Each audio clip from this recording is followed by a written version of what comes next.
What's going on, and welcome to the Backpacking Podcast. John Kelly here as well with the man who is the 6'3" giant teddy bear of backpacking, Mr. Jeremiah Stringer.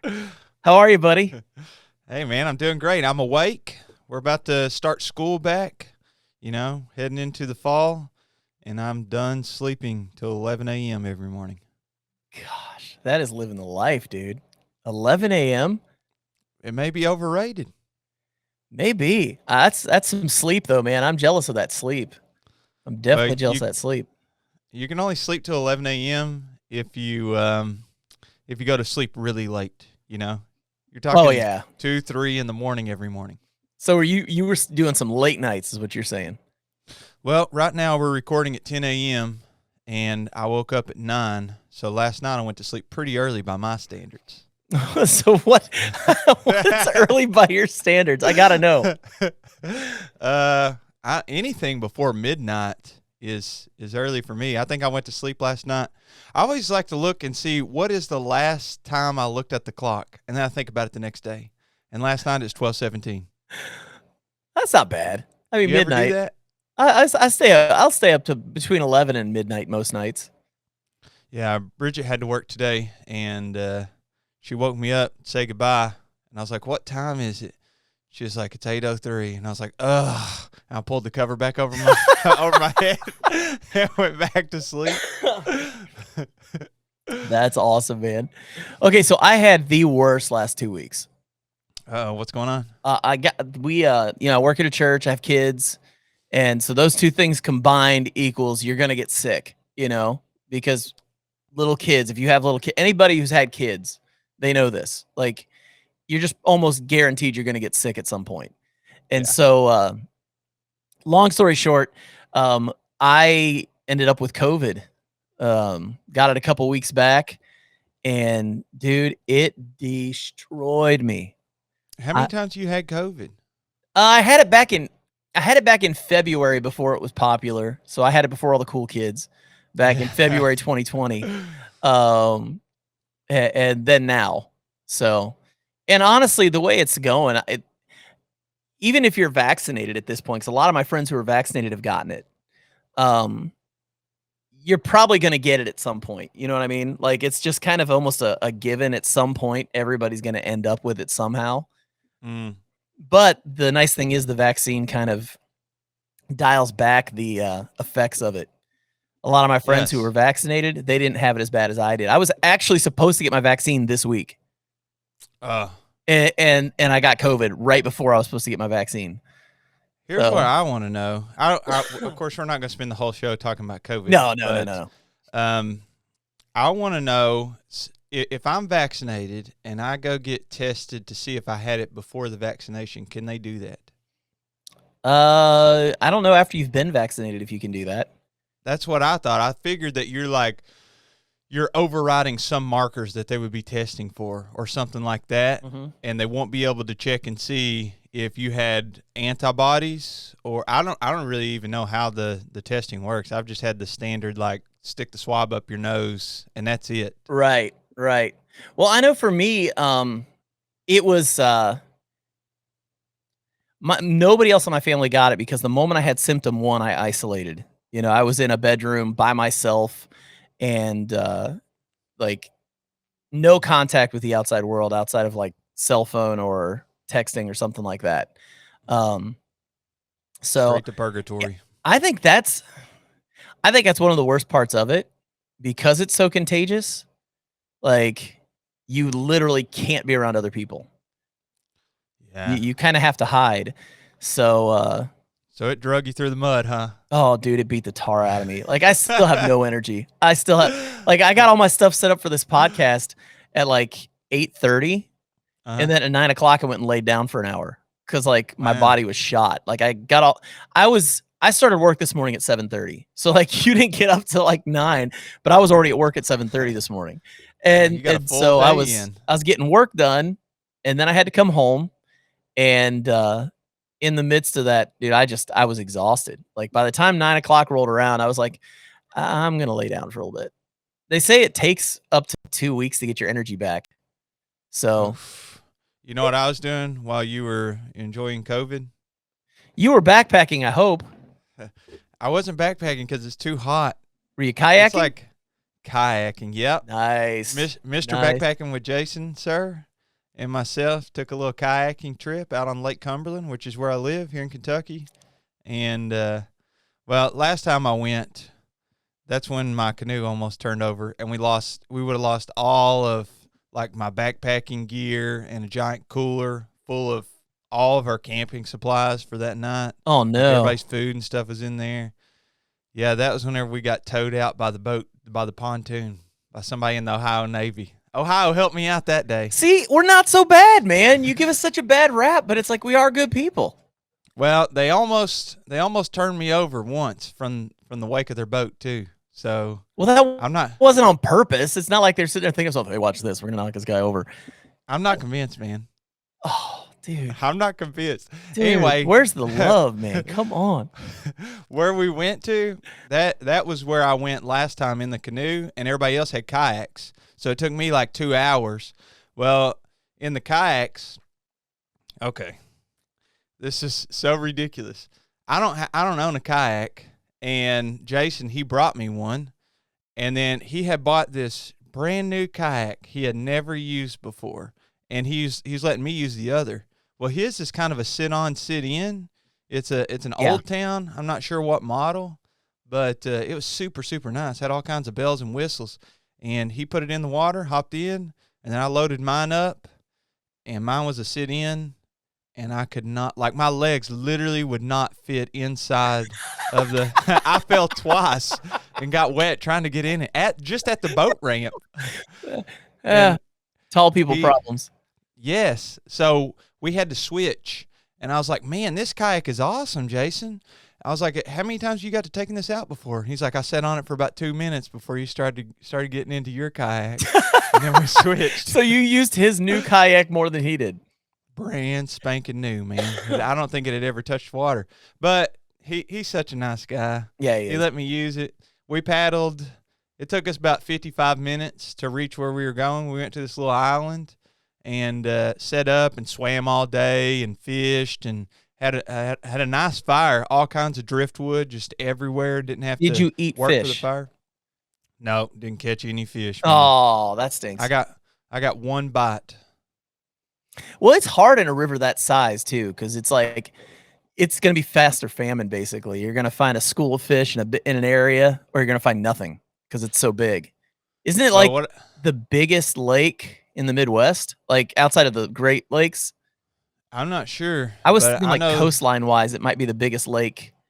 Yeah, coastline, as in like mileage along the coast. Yeah, it has the most miles, but I think somebody could fact check that. Sometimes I just make up facts. No, I've actually heard that. No, I'll back you on that. And if we're both wrong, we'll be wrong together. Yeah, you just say it with confidence and keep going. I got your back. The lake's really up right now, though. So I always think my logic is like if the lake, the more down it is, if you can reach the areas, the higher the probability of me catching fish is because it's a smaller volume. And now the lake is up, and I think they let it down in the winter. I'm not sure. They were working on the dam for like 25 years, had a giant crack in it. Ooh. So they kept it down, but now I guess they fixed it because I'm not catching any fish. Have you ever been to Lake Harrington? That's north of you. That's not a bad place to go fishing.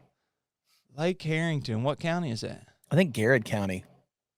Oh, yeah. It's right on 75. Yeah. Yeah. Anytime that I go up to Lexington, then I pass it. And I always had to Google it. You know, it's actually on 27, I think. It's off of 27. It's further in.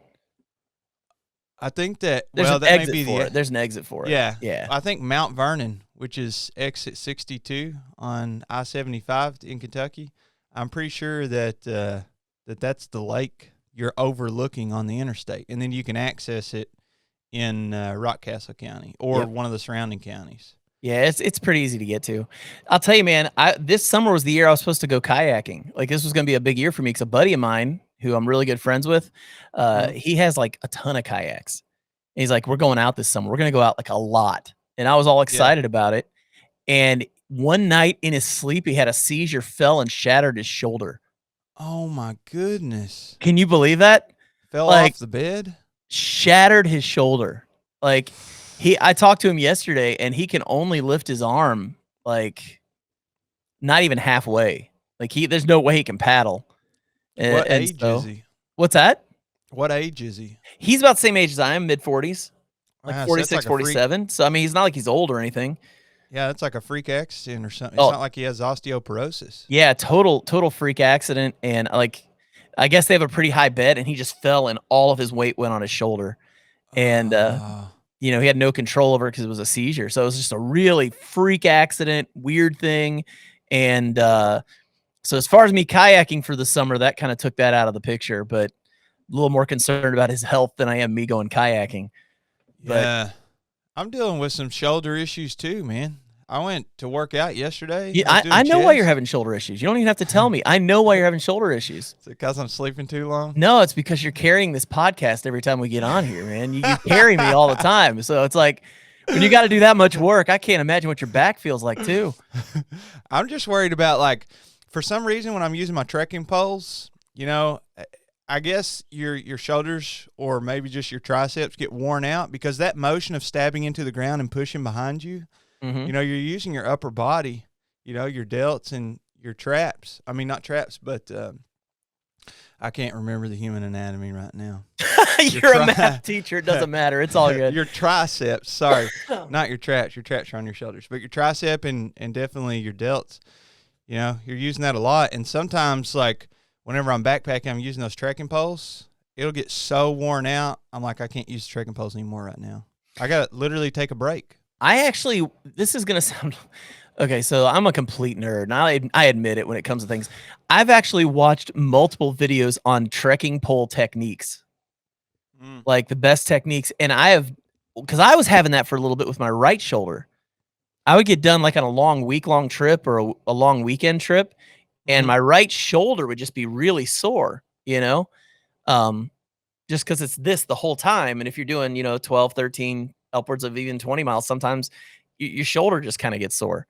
And I've actually learned a technique where I'm not really lifting up as much as I'm just kind of holding almost down to the side a little bit, and my poles are angled back as opposed to straight up and down when I'm hiking. And I found that it's been way more comfortable, and especially on hills, it's been way more useful. Do you use so you have downhill, uphill, flat, and then like technical terrain would be what I would categorize. Yeah. Where you'd use your trekking poles. Do you use them on all four types that I named? Yeah. Me too. Even the flat ground, I think you can walk so much faster propelling yourself forward. Well, your knees and ankles, I think it's so good for them because especially going downhill, like just it's almost like having a set of shocks for your body. You know what I mean? So that you're not putting you can put some of the weight and some of the pressure on the poles as opposed to your knees and ankles when you're coming downhill.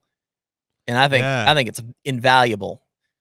So let me tell you about experience that. Is my hat just really crooked? I just want to ask that. I can't seem to get my hat like straight. No, man. I'm like looking all like I'm not a gangster or anything, but I can't. Maybe my head's just crooked. I don't know. People who aren't watching online right now, they're going, "What the heck are you talking about?" My hat is just crooked, and I can't get it to be straight, and I look stupid, but it's all good. I think you look great, man. What's that? I think you look great. I can always count on you for a good compliment, man. I appreciate it. Hey, dude, we both have beards again. The beards are growing back. Know. Yes. So, yeah, you're exactly right. We're starting to get back to our old selves, which is good. Yeah, mine. I've been letting her grow, man. I have. I don't know. It's hard to keep your beard soft, but I think I'm attaining it. Yeah, dude. So am I. I once it was long enough to do it, I started using oils and stuff on it again. Speaking of, since we're on that topic right now, it's probably a good idea if we talk about the sponsor for today's episode, and those are our good friends over at Outdoor Beards. And I know you and I both are huge fans of Outdoor Beards, and as it's starting to get cooler, as the weather starts to get cooler, having a little bit more facial hair is really, really nice when you're backpacking. And I know for me, being able to use their oils and their balms and soaps and everything has been really good for growing the beard back out and not having it be a super scraggly mess. Yeah, I absolutely love their balms, especially. Yes. And I've been using Lost in the Woods, if I remember correctly, and just a little dollop on your finger, rub it in, and then put it on your face. But the thing that I think is the most underrated is the soap, man. Oh, dude, I use that soap every day. I'm not a bar soap kind of person. I typically am a loofah and body wash, a little bit bougie. But ever since that we got the bar soap, man, I've been using it. The other day, I went through another one. Yeah, every day. I went through another one, and there's just like a little sliver left. And I was like, "Hey, Bridget, can you throw this away?" And I handed it to her, and it looked like a guitar pick at that point. I mean, I used it all. You're like, at that point, you're just kind of rubbing it with your finger on your, trying to get yourself all cleaned off. Yeah, it's hard. It's hard to use every single bit of it. So I used as much as I could. And I was like, I'm going to see how far I can make this thing small. And Bridget, I handed it to her, and she was like, "What is this?" I guess she thought it was like a big old flap of dead skin off the bottom of my foot or something. And she was like, "What is this?" And I was like, "That's my soap." And she was like, "This is soap?" And I was like, "Yep, I used it all, baby. Used it all." That's good budgeting right there, man. That's good budgeting right there. So well, I would tell you that it smells incredible. But right now I can't smell anything, so I just have to trust that my wife thinks it smells good, and that's all that matters. Well, I can vouch for that. I think it's either 3 or 4. I'm pretty sure it's 4 different scents that Outdoor Beards has in their soaps, their bar soaps, and then I mean they have pretty much an endless scent for the beards and balms, like anything that you can think of, like the grandma's pie.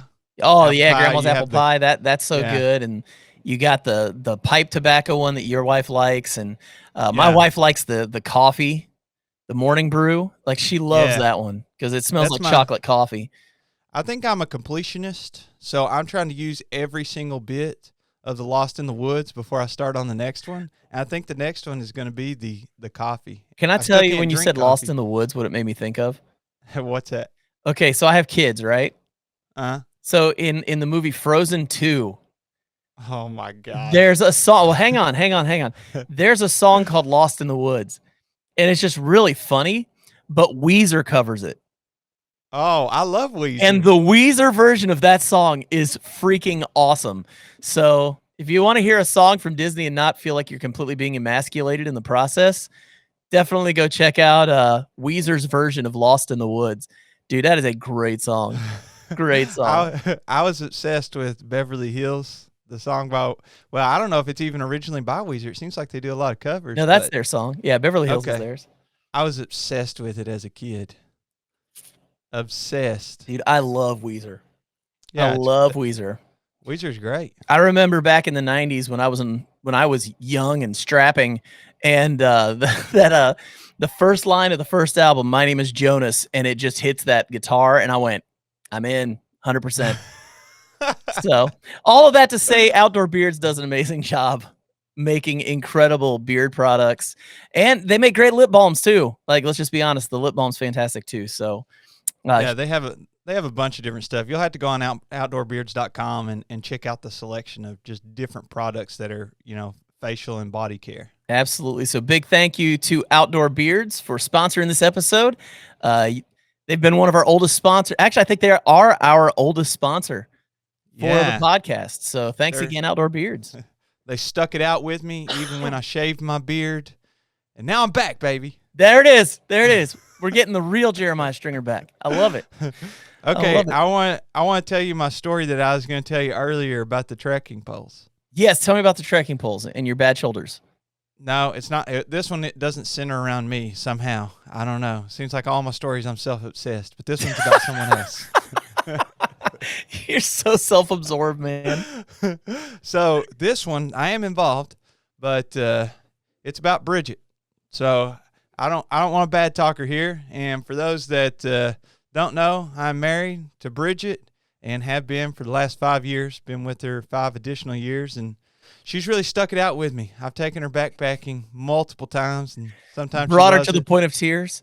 Yeah, every time we go, pretty much. Every time we go. I don't know why I torture her. I don't know why she still goes, but anyway, for some reason she decided. I guess I worked on her for a while to do the Foothills Trail. Me and her and another couple, and that trail will take you normally, I don't know, 5 to 7 days with no zeros. So the mileage was way too high, and Bridget didn't use trekking poles at all. And on day 4, I think it was day 4 of the 5 days it ended up being instead of 6. We had to unpack all of Bridget's stuff. She was hurting so bad, her hip flexors, and she had used zero drop shoes for the first time on that trip. Oh, that's brutal if you've not worn them before. Oh, it destroyed her. Yeah. But I think the trekking poles would have helped her, but she was like, no, I don't really want to use them. And I was like, okay. But I took mine, and Kristen, who was the female in the other couple, she took a pair. But, Kristen and me were the only ones with trekking poles. So we had to unpack all of Bridget's stuff, and I carried all of her stuff in my backpack and carried her backpack in my hand that day. And then the next day, Bridget pretty much had to leave, and while Bridget didn't carry anything, I gave her my trekking poles, and so she was going completely slack packed, right? No weight, and using the trekking poles, and she was still hurting really bad, but the trekking poles, that's what got her to the campsite. Without those, I don't think that, we would have had to set up camp, and then somebody would have had to come get us on a boat probably, because we were next to the lake. So I think that they can be a real godsend, and if you don't have them, you can always get you a walking stick. There's wood laying everywhere in the woods. Yeah, I agree with you on that. Yeah, I'll tell you, man, it's funny because usually it's like younger backpackers will make fun of older backpackers for using them. Uh-huh. And then it's funny when they get a little older and they start using them. And you're looking at them going, I thought these were only for old people, and what you find out is just there are so many uses for trekking poles, especially tents, man. You've got trekking pole tents. If you're a hammock person like I am, being able to set my tarp up in a porch mode using my trekking poles for that. Just like we said earlier, just the protection against your knees and ankles going up and down hills. Trekking poles are just very, very valuable. And I always like gear that has multi-use. I like gear that you can use for multiple things. Another thing I use my trekking poles for, you mentioned like the tarp. So anytime I hammock camp, I take a tarp with me. And I like doing porch mode, and there's pull-outs on top of most of my tarps, maybe all of them. Mm-hmm. And I set my trekking poles as long as they'll go. And I tied some shock cord. So it's kind of bungee, Yeah. It's got some give to it. And I tied a loop of shock cord onto the pullouts, and I stick my trekking pole, one end under one pullout, one end on the other, and it creates a tent pretty much. It pulls your tarp up. Yeah, it gives you more room to walk around underneath it and everything. Yeah. I'm probably doing a terrible job explaining what it looks like, but it's just like on a tent when you have pullouts and you set some sticks up on either side or use your trekking poles on either side to pull it out. It's just pulling the sides out of the tarp, so that you've got the ability to have more room on either side of your hammock underneath your tarp. It's fantastic setup. It gives you a ton of headroom, and where I'm so tall, it's hard to set the tarp up where I can walk under it, and if it's going to rain, have enough protection that I know nothing's going to get wet. It kind of has to sit together almost, the hammock and the tarp. So anything that you can do to give yourself a little bit more space in there, oh, I love it. You were talking earlier, we were talking off air about your hammock setup and some of your goals. What are those? Well, when I first started with a hammock, I had an Outdoor Vitals 10-foot tarp. Or not 10-foot tarp, 10-foot hammock. And one of those bug net socks that you pull over the hammock. You like those? No, I hated it. You like the zip on? Because the hammock itself didn't have a ridgeline. So the hammock just kind of hung funky. And so I ended up having to make a ridgeline. But before I had made the ridgeline, I tried to put that sock on it, and basically I just had netting in my face all night, and wasn't a huge fan of that. Finally, put my own ridgeline on the hammock, which was better. But the 10-foot hammock, I found myself getting calf ridge a lot. And for those who are listening and aren't hammock campers, calf ridge is basically where the fabric folds a little bit, and it sits under your calves or under your legs, and it Mhm. just becomes very uncomfortable. It can cut off circulation. It can leave. It's just not very comfortable. Let's just put it that way. And so I'm not a big fan of calf ridge, obviously. And so I decided to contact Dream Hammock, and I purchased a Darien from them, an 11-foot hammock with the built-in bug net and ridgeline. And it's been fantastic. I love that hammock. I've slept many, many, many, many hours in that hammock. As a matter of fact, in a couple weeks, it'll be 2 years I've been using that hammock. Wow. And What size is it? it's an 11-foot gathered end hammock, and I really like it. I really like it. I've been using it now, like, literally for almost 2 years. And then I had a Winter Dream tarp from UGQ, and it's heavy. Like, in the wintertime, it's fantastic because it keeps all the wind out. It adds probably 10 to 15 degrees underneath it if you pitch it right, as far as, like, extra warmth underneath, where your hammock is at night, which is really nice. You know that when you're out in cold weather, it's nice to have some extra warmth.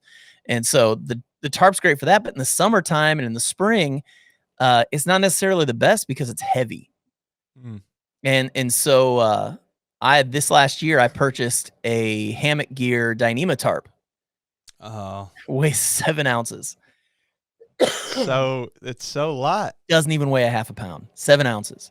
And it's got doors on either end. It's not their full size one, like the size of the Dream Hammock one, but or not Dream Hammock, the UGQ one. But it is nice, man. It is really nice. That's the one I took up in May when I went to Pictured Rocks, and it did a great job the whole weekend. And I really like it because it's super lightweight. And I've also switched out my suspension now. There is no hardware on my suspension. Like, I don't have beetle buckles. I don't have Dutch clips. I don't have anything. I'm using soft shackles, and I do a Beckett hitch, and that's my hammock suspension now. I don't even. I tie one knot, and I'm done. You saw that my 12-foot like spider, whatever that's called, poly spider. Yeah, I've never seen from one do Dutch. that before. Yeah, it shredded on one end, and I emailed Dutch and I asked their support team, like, here's some pictures and what's the deal and what do I need to do about this? Yeah. And they're like, well, we have seen it before. It's very uncommon. Usually it's like it's first time use on your beetle buckles, and then if there's like a piece of metal that's like it hasn't been filed down or something like that, just a little, it just nips it enough to let it start shredding. Yeah. Then he's like, that's the most common thing, or whoever I was talking to. Yeah. I don't remember who the email was with, but or your strap can get twisted. And I think that's probably what happened with mine. Is the beetle buckles, it's basically a pressure system, and it's two pieces that come together and create tension on your strap. And if your strap gets twisted in those buckles, and really it's the user's fault, then it can put so much tension on one spot, it creates like a pressure point, and then it'll start to tear it. So I think that's what happened with mine, because it happened when I sat down in it, and I just like bottomed out. You slowly sink down. Yeah, because it slips the whole time. Yeah. So it put me on the ground, and then after the email, they're like, yeah, just send them back. They said, here, we'll send you a new one.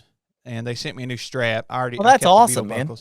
Yeah, they said just send that one back so we can check it out and see like what happened. That's really cool. That's really, really cool. Yeah, that's super nice of them. I'm glad that Dutchware stood by. I mean, I guess it was my fault, so really they didn't have to do that. Yeah. But I'm glad they're standing by their products. That's a good business move too. And look, we're talking about it right now. I mean, I know. Now, have you met Dutch? Mm-mm. Genuinely nice guy, man. Genuinely nice guy. I went to a hammock hang at the Red River Gorge last fall, and he was there and got a chance to talk to him for a little bit. Man, he's just a genuinely nice guy. Snarky as all get out, man. Like, yeah, he's sarcastic and funny, dude. He's a good dude. He's a good dude. So, yeah, go ahead. I was just saying that company has grown so much. He's just, I mean, Dutch is a good dude, man. He's a fun guy. Yeah, that's a lot of people's go-to hammock like provider. Yeah, I mean, I don't even know if he sells hammocks. I don't have any of his hammocks, but like he all the sells equipment, a ton of hammocks, like in different brands. Like he's bought out. There were some brands that people love, but were financially going down, and so he bought the brands to keep them going. That's awesome. Yeah, so he's got some really cool options for hammocks if you go on and check out their website. I was going to ask you if your hammock, if you can take the bug net off completely, or is it like... No, mine's a half zip. It only zips on one side. And how do you know which way to set it up? Like, let's say that you want to face, you got your two trees, and you know you want to face one direction. How do you know which side to put up where to which tree? The tag on my stuff sack. Oh, okay. I've got it tucked into my stuff sack in a way where I know the tag side is my head side. Mine's a double-ended stuff sack. So is mine. Is yours? So is mine. Yeah. So I always know that if I whatever side the tag is on the stuff sack, that end is my head end, and so I just set it up that way because that's the easiest way for me to remember. There you go. Your hack of the day brought to you by John Kelly. Yeah, well, I will say, I've like I said, when I have one of my goals right now is I want my entire hammock setup to be under 2 pounds. Yeah, that's my goal right now because I'm not an ultralight camper, but if I can get my sleep system and my shelter system, or I should say, if I can get my shelter system under 2 pounds, that's just a great launch off point for my whole setup. And to be able to make it more compact and be able to make it in a way where I can get that weight down. There's nothing wrong with wanting to take weight off of your pack. I'm not a gram weenie or anything, but if I can get weight off, I'm going to do it. So is that would that include your stakes and whatever cordage type that you're using and all that? Yeah, that includes everything. Yeah, that would be awesome, man. You could bring like 2 pounds of chocolate to make up for the... Well, if I can get I've lost about 70 pounds. And no chocolate. And no chocolate then. No chocolate. No chocolate right now, man. I'm probably a good 6 or 8 months away from chocolate still. My goal is 130 pounds. So I'm more than halfway there now, which is really cool. Congratulations. But yeah, so I've lost 70, and my goal, I need to lose about another 30 pounds. And then I'm going to be looking into a new hammock, and one like kind of like the we were talking about beforehand, like the Cloud 71, or what was the other one you were talking about that you've got? The Monolight. It's not mine. It's Hunter's. I need to give it back to him. But like the Monolight would be great. Something that's under 10 ounces. Because if I can get like an 8 or a 9 ounce hammock, that means my hammock and my tarp, the two heaviest parts of my entire hammock, would be a pound. Yeah, that would be very, very awesome, man. Yeah. That'd be so light. That's what I'm shooting for. I'd like to get that down to where it's really light, because then my luxury items aren't nearly as frustrating. Because, I mean, you think about it, if I can get my hammock weight down to, that weight, my chair weighs 1.5 pounds. So my chair and my hammock and tarp and everything all together would weigh 3.5 pounds. That's lighter than most people's hammock setups. Why can't you shed the 0.5 pound off your chair if you lost weight? It sits higher. It feels great. Like the extra 0.5 pound for me is good on the chair. The chair one, like for people who don't know, I have something I've created called the Chair 0.5, because Helinox has a Chair 0. It's a 1 pound chair, and they have the Chair 1, which is a 2 pound chair. I took the frame from the Chair 1 and matched it with the fabric from the Chair 0 and have a 1.5 pound chair that sits higher than the Chair 0. So those extra 7 or 8 ounces or whatever it is, for me, is worth it because it's easier to get in and out of. the chair itself, because the Chair Zero sits really low, really I low.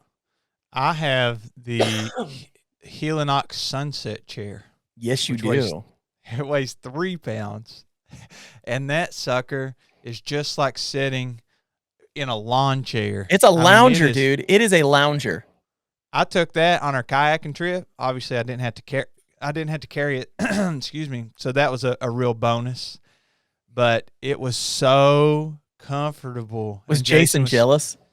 He was sitting in his Chair Zero, and I was just like, this feels so good. I felt sorry for him sitting over there in his little low chair.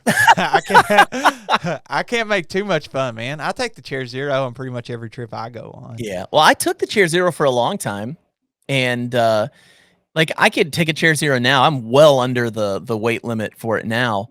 But that chair 0.5, that it's like an extra 2 or 3 inches of height. You wouldn't think that's much. Oh, it's everything. Getting in and out of that chair is so nice compared to getting out of the Chair Zero. Like Well, the Chair Zero, you kind of have to rock yourself a little bit and then kind of get up, because of the way it sits, because you're reclined a little bit, and it's really low. And so if I can take the weight off my hammock so that I can keep the higher chair, I'm going to do that.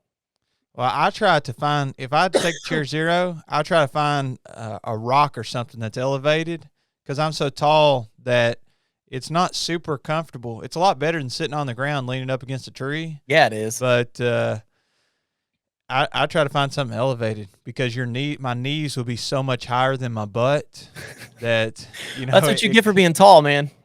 Well, God only grows things until they're perfect. So you didn't have to grow me for very long then, is what you're saying? It took me a little longer to develop, man. A little taller. So basically you're saying he made me in an air fryer and he made you in the oven. Like, yeah, baked at 350. At 350. 2 hours. Yeah. Slow cooked me. So the hammock, yours zips on one side, and I wanted to talk to you for a minute about Jeremy from All Things Outdoors. Oh, Shout out to yeah. him. Great guy. So he for as long as I've known him has been making some of his own gear. Yeah. And he made his own hammock, and if I remember right, he calls it Bumblebee. Yep. It's like bright yellow. And he's made his own tarp, I think, and his own under quilt, like a 0 degree. Yeah, he's a big make your own gear kind of guy. So he has this this thing. I'm not really sure how to describe it other than like it's a partial netting. And his idea was the only things that's exposed whenever I'm sleeping in my hammock is like my face and neck area. So he has this netting. I guess it's to shed weight too. If you don't have the full zip on, no zipper, you lose weight, and all the netting. Yeah, it's like a half net instead of a full net. Yeah, and so he just tucks it down over. Would you consider using something like that? No, just because of the way that I hammock camp. Like I usually have a phone hanging up, and I've got other gear hanging and stuff up on my ridgeline most of the time, and having a half net means that it would all have to be from that point back. Mm-hmm. So just for the way I organize things, it's not the deal I would want. But Dutchware gear sells some hammocks like that too.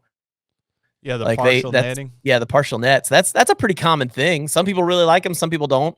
I don't think it would fit with the way I like to hammock camp. So I just think other bugs too. Yeah. Like I always, and Mr. Backpacking with Jason, sir, is the one that told me, he's like, just keep that thing zipped up, man. Hey, you're going to go over there and crawl in. I don't think this is going to happen. He's like, you're going to crawl in there with the snake. You leave that thing unzipped. Snake. Yeah. Snake will be in there waiting on you. But I was like, no, but bugs, you definitely could get some other bugs, especially in the summertime. Like when it gets, like, we live in Kentucky, so we live in one of the most humid states probably in the U.S., but if you even go further south, like into Alabama and Mississippi and places like that, it's 10 times worse. The humidity and the bugs. And if you don't have something to zip up, those bugs are getting in. They figure it out, dude. They're smarter than people give them credit for. Well, I will set up, you set up at camp first thing I typically do is pick out a spot, set up, and then you can go do your camp chores and stuff. And sometimes I'll forget it unzipped. You know, like you're going around doing all your stuff, and then you go to bed at night, and you're like, oh, this has been unzipped the whole time. Then you're peeking around, making sure there's no spiders in there. I don't know about you. It's like looking under the bed for your kids. Yeah, I don't get that freaked out about it. I mean, it's a spider. If it bites you, it bites you. I mean, you'll have a little bump on your leg. This is also coming from a guy though that like I literally look like I have a bullet hole in my leg right now. From the last time I went backpacking, I went overnight with Doug Beaumont from Backpacking Pilgrim, Mark from Mark Goes Hiking, and Brad from As the Crow Flies Hiking. I went backpacking with those guys for one night in the Red River Gorge a few weeks ago. And as we were hiking out, we were hiking this off trail, which was awesome, by the way, because it was all scaling down rocks and holding onto roots and trying to walk backwards. And it was just fun. It was just a really cool hike. But we came to this one little section and there was a log sitting out, but none of us could see it because it was covered by a log branch that had a bunch of leaves all over it. So you couldn't see it. There was a log right behind it. And when I hike, I just hike through those branches and don't think anything of it. Well, when I did it this time, there was a branch sticking out about the length of my finger and like at a point. And I hit it full force with my left leg. And I still have a bruise 3 weeks later, like this big around, like literally like 3 or 4 inches around. And it still looks like I have a bullet hole in the middle of my leg. From your pictures. I saw you put it on Instagram, I think. Yeah, I put it on YouTube. I wasn't able to do a video last week because of COVID. I was just too exhausted. Editing, filming, all that last week was not happening. And so I just put a video out and said, hey, I can't do a video, but here's a really sweet picture of a bruise that I got 2 weeks ago. Whenever I was in high school, I didn't know what was wrong, but I had it looked like a mosquito bite or something on my thumb, right at the base of my thumb. And then I didn't think anything of it. You know, you go to school, you're a kid, and then go to football practice, and then days and days go by, and it gets worse and worse. And the skin, it's like, you know, the skin is dying, and it's like after you have a sunburn and skin starts peeling. Is it MRSA? No, it wasn't like a staph infection or anything. I remember I was like having to tape it up every single day. I was having to like put a Band-Aid, put gauze, pre-wrap it, and then tape it. And I was like, oh my gosh. And then it never would get better. I went to the doctor and they're like, yeah, you got a spider bite. We have no idea what kind of spider, but you're getting infected. And if we don't take care of it, you know, you could lose your thumb. Dude, that happened to me too. I got a spider bite on my side last year. And I had to go to the doctor and I had to get antibiotics and stuff for it. That's what I did, It got infected. Yeah. Yeah, it happens. It definitely happens. My hat is still crooked, dude. You want me to put a crooked hat on too? I don't know. Nah, don't worry about it. I keep looking at them like, why is my hat so crooked? But yeah, spider bites are no fun. But I mean, you heal from them. They're not going to kill you, kind of thing. At least not in Kentucky. We don't have those kinds of spiders in Kentucky.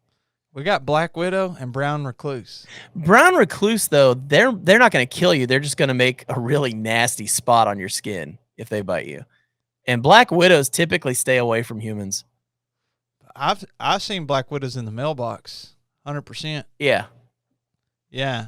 But they don't typically, like, they kind of stay away. Like, if the moment you're there, they're gone. They don't want to deal with you. Oh, I assume that you know what you're talking about. I have no idea. I'm not scared of spiders, but I don't like them. Did you know there's scorpions in Kentucky? Dude, you want to hear a scorpion story? I do want to hear a scorpion story, actually. So, I have multiple siblings, and one of them is a younger sister. She's 4 years younger than me. And we're at my grandparents' one time, and she went to the bedroom, and she was going to bed. She crawled into the covers and then felt like something hurting on her foot, and she whipped the covers back, and a scorpion had pinched her. It was in the bed under the cover. I know. I didn't even know there were scorpions in Kentucky until then. Oh, man. Yeah. And that's my scorpion story. That's That's crazy, man. Yeah, I dude, know it doesn't spiders are no sting you. joke. Or I mean, scorpions are no joke. I didn't realize until last week that there were scorpions in Kentucky. Like somebody I know posted something on Facebook and showed a picture of a scorpion they found out at the gorge. I Yeah, was that don't like, surprise me about the gorge. All those rocks. yeah. I just personally had no idea. Would you eat one if you had to? Why would I have to eat a scorpion? What if you were you remember that guy that got his arm trapped in that canyon? They made the movie. He had Yeah. to cut his own arm off. Yeah. Yeah, some kind of freak accident like that. You're having to survive. You're starving to death. Whatever the circumstances are, I don't know. You never know what's going to happen. Yeah. Yeah, I don't know, man. Like, I don't know if I would eat it. Because I don't know where the venom is in it. It's in the sack. It's in the tip of the tail. You cut the tip of the tail off, you're good to go. Well, now that I know that, but I wouldn't have known that until right now. So you gotta watch. I could have like poisoned myself. Well, it wouldn't be poison; it'd be venom. Well, but if you eat it, you'd basically poison yourself, wouldn't you? I think that. Well, You want to know something I know nothing about? Scorpions. Nothing. I know nothing about scorpions. Like anything you're telling me right now is my first knowledge of scorpions. I all I know is the stuff that I've seen on like Discovery Channel, and you know that's like the survival shows and that kind of stuff, or like Alone. You know, you cut off the tip of the tail. You could even make a shish kebab out of them. You know, stick multiple on and roast them. But I don't think that I could get over the crunch. Just the when you're. I don't know, down. man. I kind of like crunch. Crunch is good. Ugh. Yeah, for potato chips. Well, think of it as a big potato chip with stuff inside. Now, have you ever eaten? Have you ever eaten shrimp? Do you like shrimp? Yeah. You ever eat the tails? No, hate it. They're just crunchy. I don't like that exoskeleton, man. It just gives me the heebie-jeebies. Really? So yeah, it makes me cringe. Is it a texture thing or is it just the thought of what it is? I don't know. I don't think I can put my finger on why I dislike them so much. Yeah. Like we had for the 4th of July, July 3rd, I think is when we celebrated it. So the day before, we went over to the neighbor's. He was having this like little get together before the big 4th of July celebration and did a seafood boil.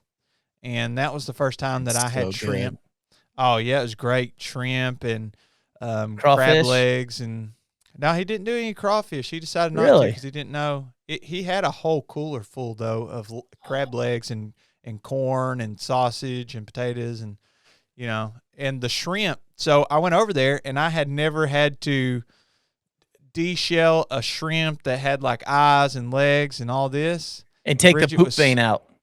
Yeah. Bridget was she was like, I think she ate a few of them, but she was like a little freaked out. You know, she's like, if it didn't have eyes, she was just telling me again yesterday, if it didn't have eyes, I think I would have liked that shrimp more. I was like, at the grocery store, that's what you get, right? They just do all that for you. Right, exactly. That's okay. I'll buy it like that. Yeah, dude. There's nothing wrong with that at all. Honestly, man, I crunch doesn't bother me. Like it doesn't bother me at all. Have you seen that show, The Last Man on Earth? Like a couple of the early episodes. I kind of got bored with it really quick. Oh, well, I'm on season 3. You need to get back in on this game, man. It's on Hulu. So that's been Bridget and mine's show for the past however long.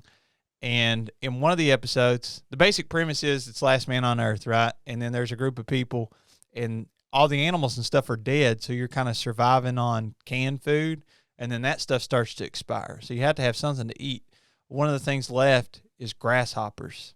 And so one of the characters makes like this grasshopper casserole, and it's basically like soup, like soupy grasshoppers, and it's white with a bunch of grasshoppers just floating in there.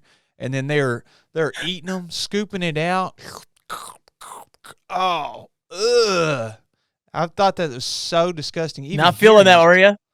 No, so gross.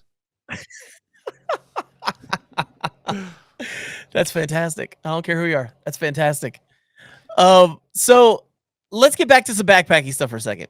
Backpacking stuff for a second. So, upcoming trips. You got anything going on that's coming up? Yeah, I'm going to meet up with Miyagi and Trips, and that's coming up in one of the next few weekends, I think. But we're going to be camping. We're not going to be backpacking. Man, July and August is so hot. Yeah. Depending on where you live. Yeah. I try to do as much as I can around the lake. And we're going to meet up with Miyagi and Trips. And there he goes adjusting his head. Is it, I think it's straighter now. Is it? I'm gonna name this the hat episode. I can't get it straight. Strap me up. I'm just kidding. So we're gonna be camping and stuff. No backpacking. And then Bridget and I have been having some serious talks about when we're doing the Camino de Santiago. Oh, so nice.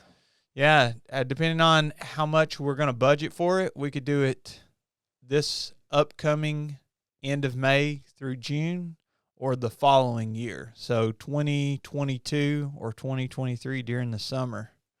Also, nice. Depending on COVID and all the restrictions and stuff too, depending on the countries. Yeah.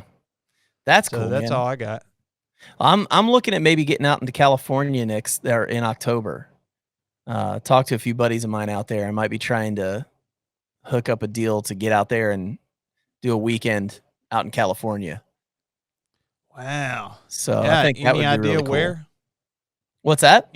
Any idea where you would even consider going? We got a few different ideas right now, but nothing's set in stone yet. It'd be in closer to Southern California.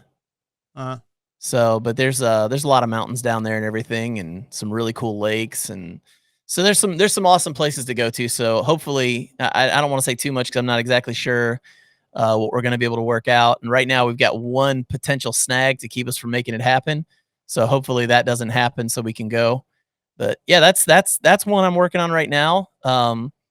Me and Crow are trying to get me back down to Alabama because that was just an awesome trip last time I went down there. I was going to do the Laurel Highlands Trail in November, but I just can't get the full week off to go do that. So that one didn't work out, which is kind of a bummer for me. But I mean, it just is what it is. So I won't be doing that one like I was hoping originally. Hopefully next year, I would like to do a long trail next year. Whether the Tahoe Rim Trail is one I'm really interested in because it's not super long. I mean, it's long, but it's not like super long. Mm-hmm.